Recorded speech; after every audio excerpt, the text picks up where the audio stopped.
Mwalimu Ndachi. Mimi nataka kuuliza Bwana Mwakyemwa, Mungu Mwenyezi anakufa? Akichukua Kristo anakufa. Nauliza, Mungu Mwenyezi anakufa? Narudia, akichukua nafasi ya Kristo anakufa. Haya.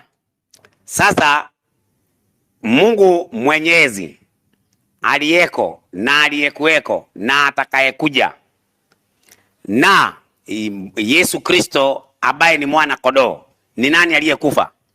Aliyekufa ni Kristo, sio Mungu Mwenyezi.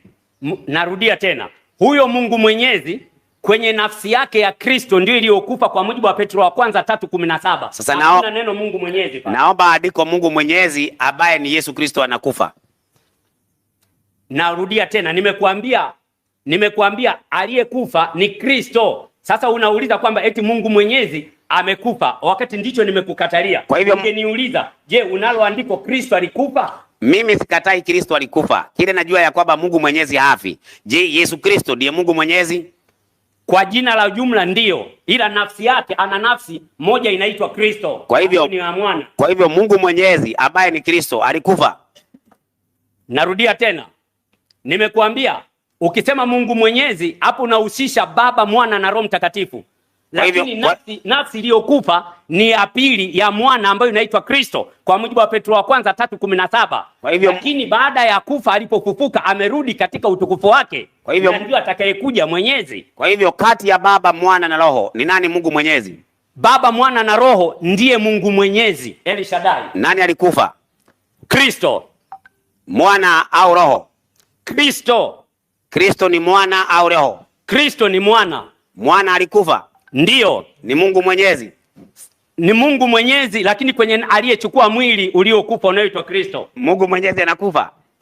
Angalia sasa. Narudia tena, usijifanye uelewi ninachojibu. Nimekwambia unaposema Mungu Mwenyezi, yani ni sawasawa kwenye familia yenu wenye kinagatiba wote mfe, lakini wewe yani wote wawe hai, lakini wewe kwa sababu fulani inatokea kwamba wewe umekufa. Ndio kinachosababisha hapo, lakini haimaanishi kwamba wewe sio gatiba. Kwa hivyo mimi katika ule uungu ndio pale ambapo tunasema Kristo alikufa. Sasa swali, je, huyu Kristo sio Mungu? Ungekuwa unauliza hiyo swali kwamba hivi Kristo sio Mungu?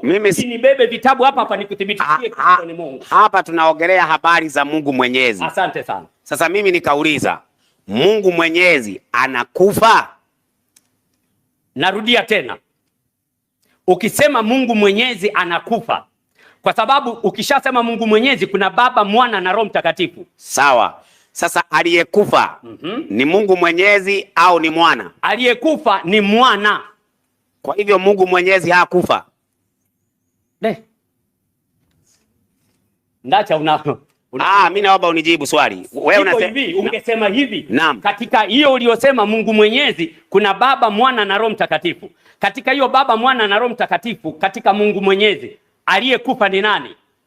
Mbona nimesha kujibu na maandiko. Kwani Mungu Mwenyezi ni wangapi? Mungu Mwenyezi ni jina au ni sifa kuu ya Mungu. Nauliza, Mungu Mwenyezi ni wangapi? Ni mmoja. Ambaye ndani yake kuna Baba, Mwana na Roho Mtakatifu. Kwa hivyo Mungu Mwenyezi ni wengi? Ni mmoja. Ndani yake kuna wangapi? Kuna Baba, Mwana na Roho Mtakatifu, nafsi hizo. Baba ni mwana? Baba sio mwana. Roho ni mwana? Sio mwana. Lakini wote ni Mungu Mwenyezi. Katika ile jina kubwa ni Mungu Mwenyezi, lakini kila mmoja akiwa na jukumu lake. Kwa hivyo Baba, kwa maana atakayekuja, hata wewe hapa mpaka tunataka kwenda kumaliza, hutatoa aya kwamba Baba ndio atakayekuja ili awe Mungu Mwenyezi. Lakini maandiko yanasema Mwana ndio atakayekuja ambaye ndiye Mungu Mwenyezi. Haya, Biblia inasema ya kwamba katika Timotheo wa kwanza 6 mstari wa 16.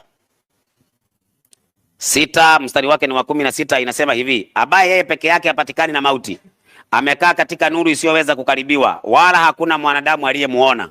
Naongelea hapa kwenye kipengele Mungu Mwenyezi, kuna mwanadamu amewahi muona? Mungu Mwenyezi hajaonekana. Yesu amewahi onekana?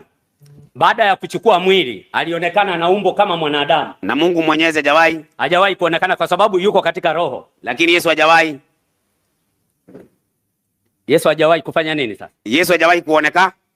Alipochukua mwili akaonekana. Kwa hivyo Yesu alionekana. Yohana 1:14 baada ya kuchukua mwili. Kwa hivyo nasi neno alifanyika mwili akakaa kwetu. Nasi tukauona utukufu wake, utukufu kama wa mwana pekee atokaye kwa Baba, amejaa neema na kweli. Lakini Mungu Mwenyezi hajawahi kuonekana kwa sababu amekaa katika utukufu wake. Ndio maana nafsi ya Kristo ilibidi ije ili kuja kumfunua Mungu, ili Mungu aitwe Emanueli.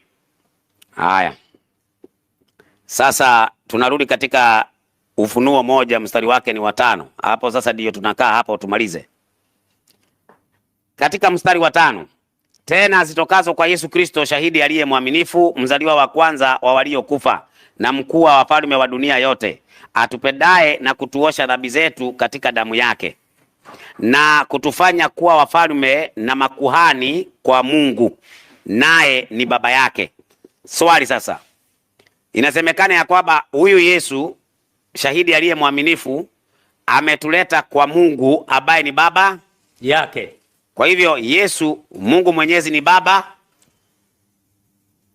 Hapo unaongeza Mungu Mwenyezi. Soma kilichosoma hapo. Si tumeanzia mstari wa 4. Anzia mstari wa 4. Mstari wa 4 anasema hivi. Anasemaje? Yohana hapa tu tunasoma wote ili uone ninachokuambia. Haya basi tunasoma wote. Yohana kwa yale makanisa 7 yaliyoko Asia. Neema na iwe kwenu na amani zitokazo kwake yeye aliyeko na aliyekuweko na atakaye kuja na zitokazo kwa roho 7 walioko mbele ya kiti chake cha enzi. Sasa Mungu Mwenyezi iko hapa. Kidogo tu. Sema haipo kwanza. Kidogo. Hapa kwani huyu mwali haipo. Kidogo Mwankemo tafadhali. Hapa Biblia maneno. Kidogo. Si wewe ni msomi bwana. Kwa nini unaongea nani? Tukifika hapa Mwankemo hapa inasema hivi kidogo tu. Najua kuna watu wanatufuatilia. Wacha tunaongea na wewe. Usiseme watu wanataka hivi. Wacha watu watakachosema, watu wanatakiwa watenganishe kwamba neno limesema nini, alafu hili nililoongeza kutoka mdomoni ni lipi. Mwankemo. Asante. Mstari wa 8 anasema aliyeko, aliyekuweko na atakaye kuja. Ni Mwenyezi ama si Mwenyezi? Ni Mwenyezi. Kwa hivyo aliyeko na aliyekuweko ukiona mahali ni ni Mwenyezi. Turudi mstari wa 4. Yohana kwa yale makanisa 7 yaliyoko Asia. Neema na iwe kwenu na amani zitokazo kwake yeye aliyeko na aliyekuweko na atakaye kuja. Ukiona aliyeko, aliyekuweko na atakaye kuja ni Twende tusome mstari wa 7. Ni Soma mstari wa 7 sasa utujibu. Sitaki mimi nijibu kwa akili zangu. Sasa Mwankemo soma mstari wa 7 sasa. Si umeniuliza swali na acha. Wewe unanisumbua akili. Sikusumbui. Sikiliza kwanza. Unajua mimi soma Ufunuo wa Yohana 1:7 ili tujue kuanzia 4 muktadha unamhusu nani. Twende mstari wa 7. Mimi nilikuwa nataka tusome alafu tuteremke. Sasa ili tuteremke hapo hapajasemwa chochote. Tuendelee kuteremka. Haya sasa tuende basi. Haya, Yohana kwa yale makanisa 7 yaliyoko Asia. Neema na iwe kwenu na amani zitokazo kwake yeye aliyeko, aliyekuweko na atakaye kuja, na zitokazo kwa roho 7 walioko mbele ya kile kiti cha enzi. Tena zitokazo kwa Yesu Kristo shahidi aliye mwaminifu, mzaliwa wa kwanza wa waliokufa na mkuu wa wafalme wa dunia, yeye atupendaye na kutuosha dhambi zetu kwa damu yake na kutufanya kuwa ufalme na makuhani kwa Mungu, naye ni baba yake. Utukufu na ukuu una yeye hata milele na milele. Amina. Tazama yuaja na mawingu na kila jicho litamuona. Sasa swali malizia haya, malizia. Na kila jicho litamuona. Na kila jicho litamuona. Tulikuwa mstari wa 7 litamuona na hao waliomchoma na kabila zote za dunia wataomboleza kwa ajili yake. Naam, amina. Asante sana. Kwa hiyo ulipokuwa nakuuliza swali wa kutoka mstari wa 4 mimi nakuuliza swali. Mstari wa 8 utaniuliza wewe, usiku na dakika zako utaniuliza. Sina kujibu sasa. Nimeuliza nini? Haya.